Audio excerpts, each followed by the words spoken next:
বলছি, আগামীকাল দুপুর 12টায় আওয়ামী লীগ জাতীয় পার্টি সহ 14 দলের নিবন্ধন বাতিল করার জন্য গণ অধিকার পরিষদের পক্ষ থেকে একটি লিখিত অভিযোগ নির্বাচন কমিশনে জমা দেওয়া হবে। সাংবাদিক ভাইয়েরা, এতক্ষণ আমাদের সংগ্রামী সভাপতি নুরুল হক নূর বক্তব্য রাখলেন।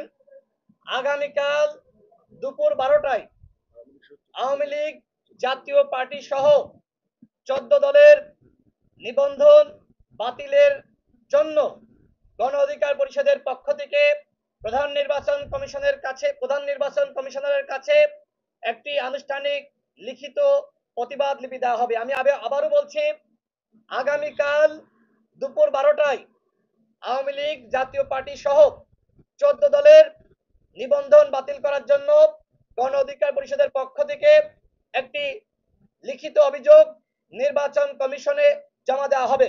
আমরা মনে করি আওয়ামী লীগ যেমনি ভাবে অপরাধ করেছে, জাতীয় পার্টি সহ 14 দলের দোসররা একইভাবে অপরাধ করেছে।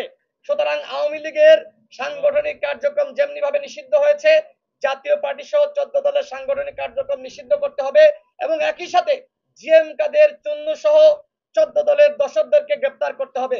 আমাদের সভাপতি যেটি বলেছে, আমি দুইজন উপদেষ্টার নাম বলি, আমি আগেও বলেছি। আচ্ছা, দুইজন উপদেষ্টা রিফাইন্ড আওয়ামী লীগের সাথে জড়িত, আমরা আগে বলেছি, প্রশ্ন থাকলে করতে পারেন।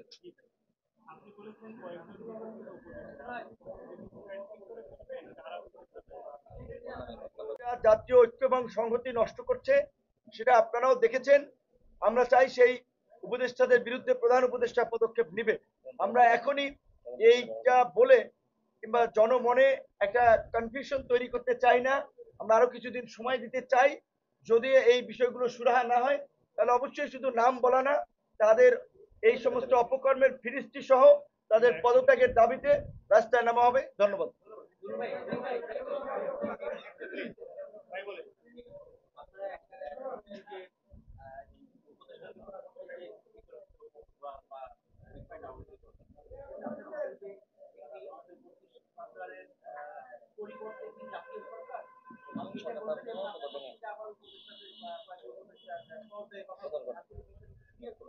অবশ্যই আমাদের